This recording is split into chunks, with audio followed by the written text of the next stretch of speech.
Good afternoon and thank you for joining us on CoreTV News on the Hour. I am Ebulomo Oguntoye. 11 people are found dead in a road accident involving several vehicles in the Onigari area of the Ibadan end of the Lagos-Ibadan Expressway. The accident, which happened early Friday morning, according to an eyewitness, claimed no fewer than 11 lives. This, according to the eyewitness, occurred at about 6 a.m. and involved a lorry loaded with charcoal, a container truck, Mazda salon car, and a 14-seater bus belonging to Oyo State Transport Scheme at Jumoshe. A female suicide bomber blew herself up on Friday morning at the popular tricycle park of the Gamboru Market in the northeast Nigerian city of Maiduguri. A vigilante and an eyewitness have confirmed. The State Police Command has, however, in a statement signed by the State Police Public Relations Officer, Victor Isuku, confirmed the death of 3 persons in the incident. A witness who declined to be named corroborated this account. The Gamboru Market is the second largest Maiduguri market in Borno State. The Borno State Police Command has attributed the low casualty figure recorded in Friday's early morning suicide attack at Gamboru Vegetable Market, Maiduguri, to the bomber's poor timing of his deadly mission. The state's Police Public Relations Officer Victor Isuku says that the bomber came early to the market, which normally gets busy with trading activities, at about 7:30 a.m. in the morning to wreak havoc in the area. Meanwhile, the Northeast Zonal Coordinator of the National Emergency Management Agency, NEMA, Mohammed Kanar, has confirmed that 6 people died in the attack, while 11 others were seriously wounded. He also confirmed that his team responded to the situation and had cleaned up the scene of the attack in conjunction with security agents. The Senate wants the federal government to suspend waivers and grants on importation of rice and other agricultural products. It also set up another committee headed by Senator Adamu Alero to take a close look at the waivers, grants and concessions. This was on the basis of a motion by Senator Rafi Ibrahim, APC Kwara South, which was unanimously adopted by the federal lawmakers. Senators across party lines spoke in favor of the move, while at least one of them argued that stopping waivers would push up price of rice and other imported agricultural products. Acknowledges that the federal government loses annually an estimated 71 billion on duty waivers, especially to rice, the importance of rice, palm oil, energy, equipment, steel and vegetable oil. The Senate further observed that in 2011 alone, government gave import duty waivers to 10 rice and palm oil importing companies, alone amounting to about 150 billion naira. As much as we're talking about waivers, we're also going to have to use this opportunity to look into other measures that were taken by government that ended up destroying the manufacturing capacity in this country. And also more importantly is the issue of impunity, because where people are giving waivers, even though we're saying waivers themselves is not bad, it's the impunity and abuse. And then the view that nothing can happen, or nothing will happen, or nothing will, and I think if we are talking about change, we are talking about the want to ascertain that the 8th Senate or the National Assembly or the government itself, presently a lot of us are committed to doing things differently. We must make an example in going forward. In a related development, the Senate has commenced the probe of alleged abuse of the waiver regime under former President Goodluck Jonathan. The Senate has set up a committee to investigate alleged abuse of import waivers by the Jonathan administration. The other committee, headed by Senator Adamu Alero, will probe the import waivers from 2011 to 2014.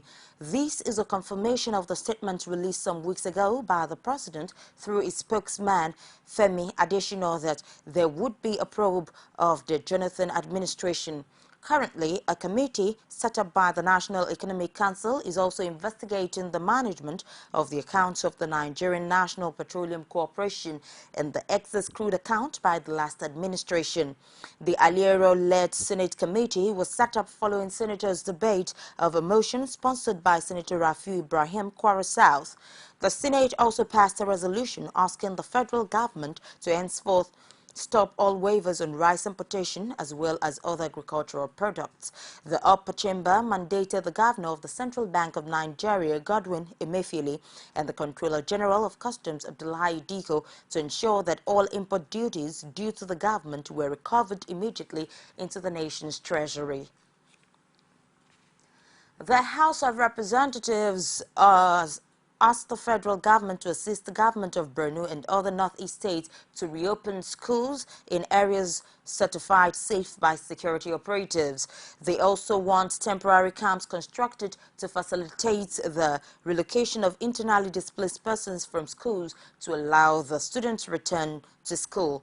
Asabe Bashir, representing Dameboa Chibok Goza, who moved the motion, noted that the situation has left many students idling away and exposed to social vices. Basiaye reports.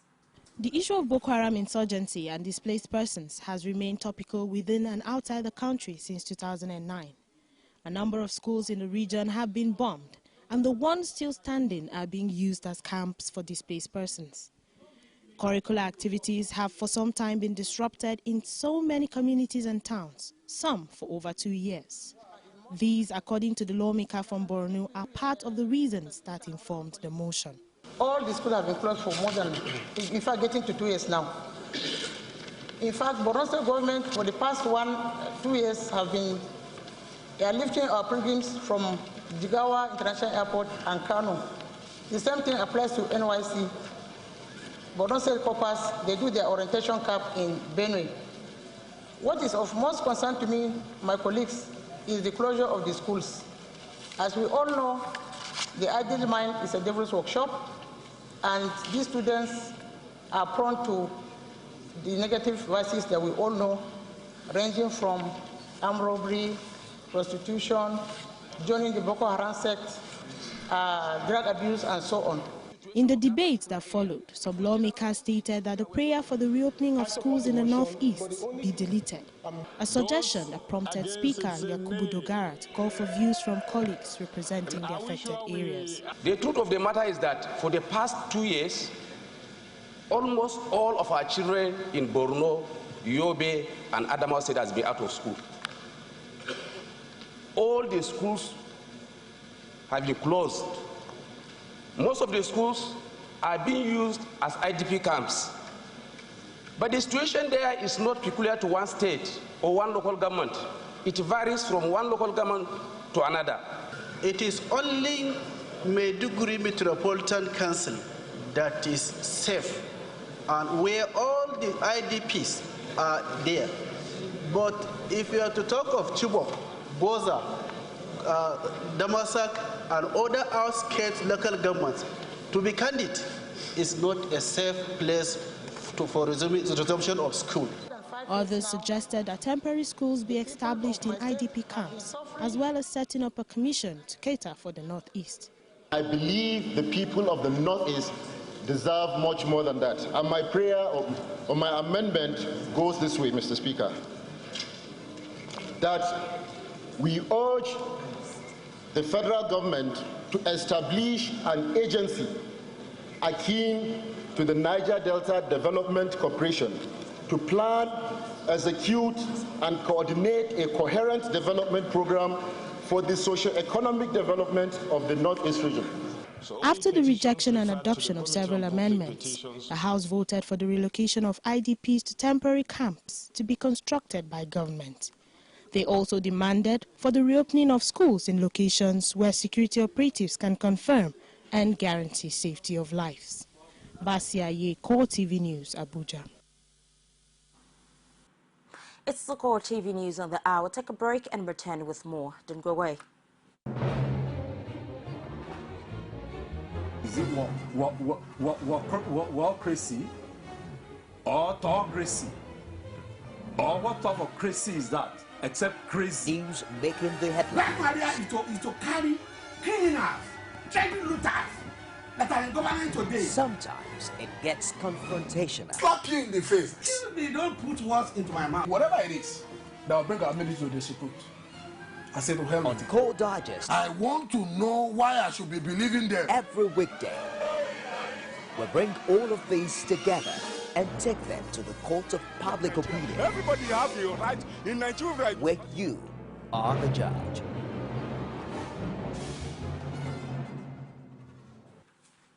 Many thanks for being there with us, and for more on CoreTV News, you can visit our social media platforms on Facebook, facebook.com/CoreTV News, our Twitter handle at CoreTV News NG, on YouTube, youtube.com/CoreTV, with the space the news. The immediate past Chief of Defense Staff, Air Vice Marshal Alex Bade, has admitted that some military personnel sabotaged the war against insurgency. Bade, who spoke at a passing out parade held in honor maintained that fifth columnists in the military were passing information onto troop movements to the insurgents at the beginning of the operations. This, he says, had negatively impacted on the offensive against Boko Haram and led to the death of many soldiers at the front line of the war against insurgency. Defense correspondent Pai Samuel reports that Bade says he's leaving behind a strong fighting force.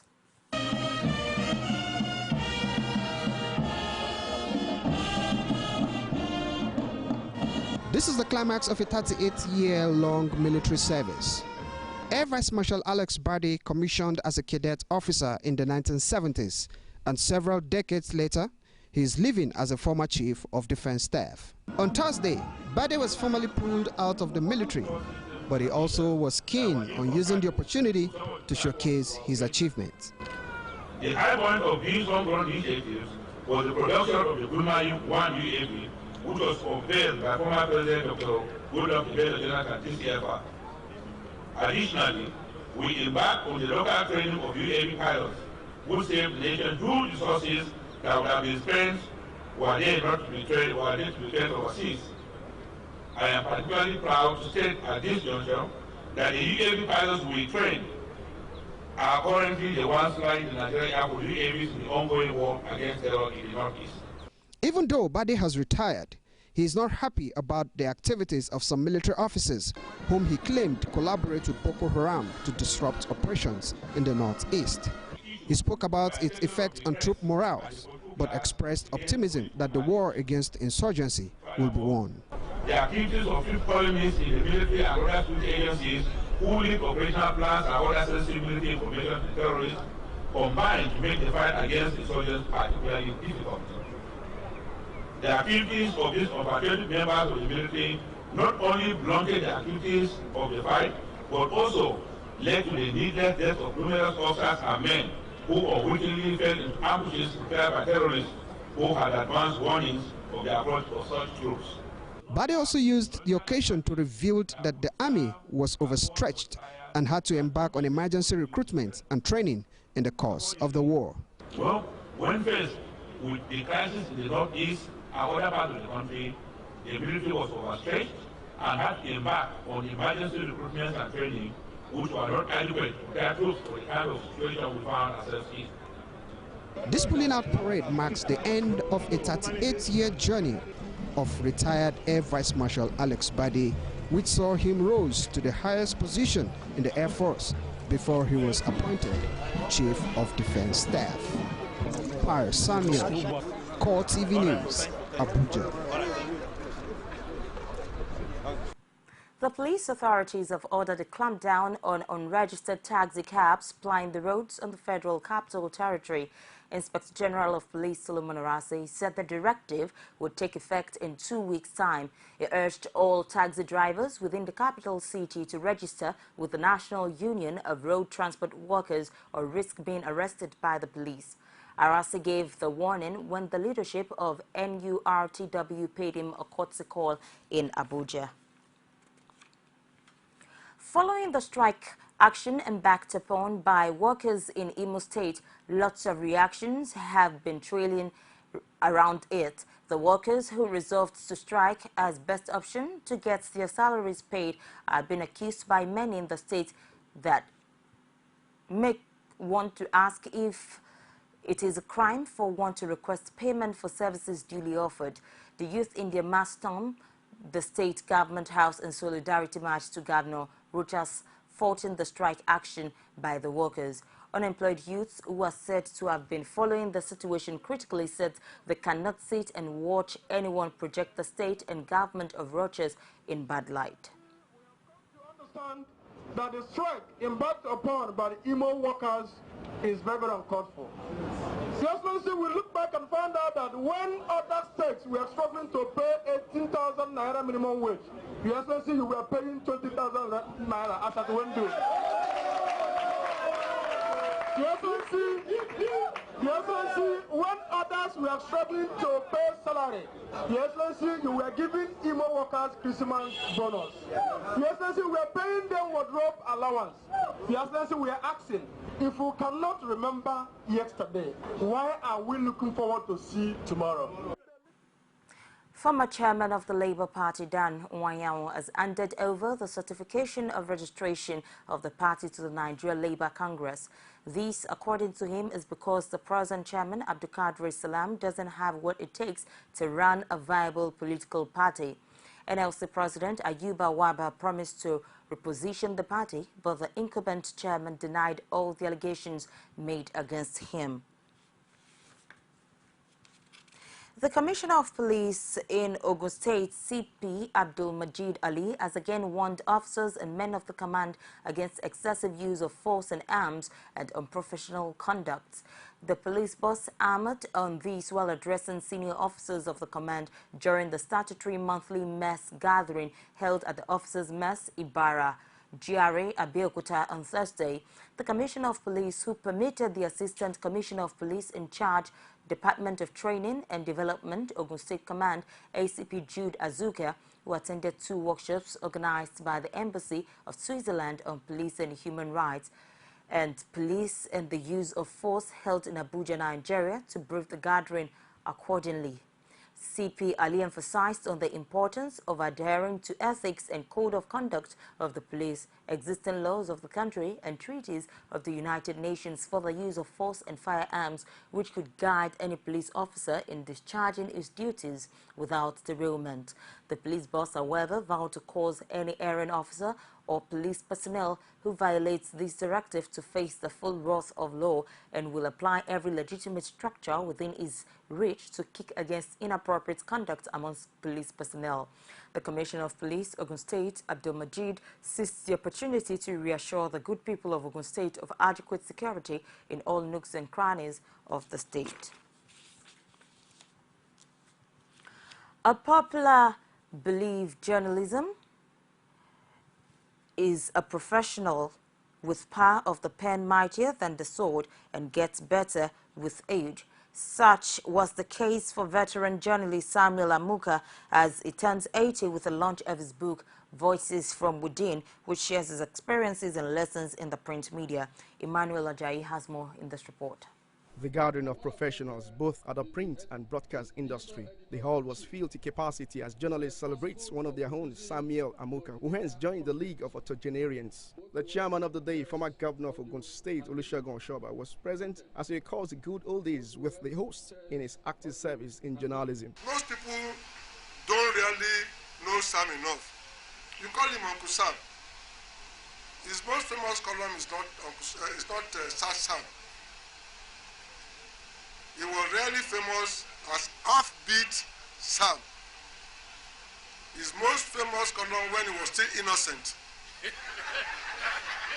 And I emphasize that. Until he started introducing me to all kinds of things, was Offbeat Sam. Friends also have this to say about the octogenarian. Uncle Sam, now that the Sam is an epitome of brilliance, of humility, of simplicity, of style, and that's why we're all here to celebrate him. Well, he's a journalist to the core, somebody that we all admire, and you know, it's a father figure. He's the doyen. So we take after him. We emulate him. Personally, he's somebody that I cherish very much. So I would always look up to him as somebody who is a beacon and a leading light in the industry. Uncle Sam is a man that we all, admire and love deeply. Uncle Sam is, to me, a diva. He's an enigma in the media profession. And when you just mention Uncle Sam, it connotes respect, it connotes admiration, it connotes a man who has done it all and has led by example. And most important is that Uncle Sam doesn't look anywhere near 80. Delivering the keynote lecture on the theme, Today's Newsroom, Tomorrow's Newspaper, How to Survive, Thrives in Internet Age, Teddy Wary, in his view, emphasized on Internet, which serves as a threat to print media. The digital newsroom, enabled by new technologies, leverages assortments of journalism skills towards the production of multimedia content. Thus, jobs that are specific to a single medium could be dispensed with in favor of multimedia work, like the merging of staff on daily and weekend titles. As the industry celebrates one of their own, the big question is, will the print media survive the threat posed by the digital world in the 21st century?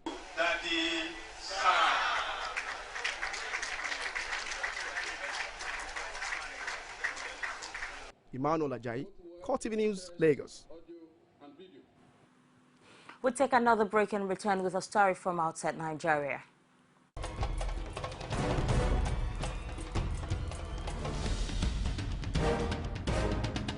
This is what the people are saying. You don't run a big economy with generator. They need to do more in terms of energy and power. Many things to do for this Nigeria about lights, water, and new TT. For Nigerians that are not gullible, we know that good laws have done nothing good for this country. Buhari won the election convincingly. Talk to our husband that you should keep promise about what you said, and because people are watching you, another election is coming. Because some people will stand for Yoruba land, will be strong man, you don't die. This nation is moving forward. The best is going to take place. The people giving voice to the voiceless. Thank you for being there. Malaysia has said it would be premature to speculate on whether debris washed up on the Indian Ocean island of Reunion comes from the missing Malaysia Airlines flight MH370, as a 2-meter-long piece of wreckage was found on Wednesday. Malaysia's Deputy Transport Minister Abdulaziz Kaprawi said it was almost certain that the wreckage was from a Boeing 777 aircraft, and on Thursday a municipal employee found that appeared to be a very badly damaged suitcase was found on the Reunion coast. Aviation experts who have studied photos of the debris found on Reunion say it does resemble a flaperon, a moving part of the wing surface from a Boeing 777, as the search efforts for MH370 led by Australia are focused on a broad expanse of the southern Indian Ocean, around 4,000 kilometers to the east of Reunion. And that's it on the news. Many thanks for watching. I am Ebulomo Ogutoyi.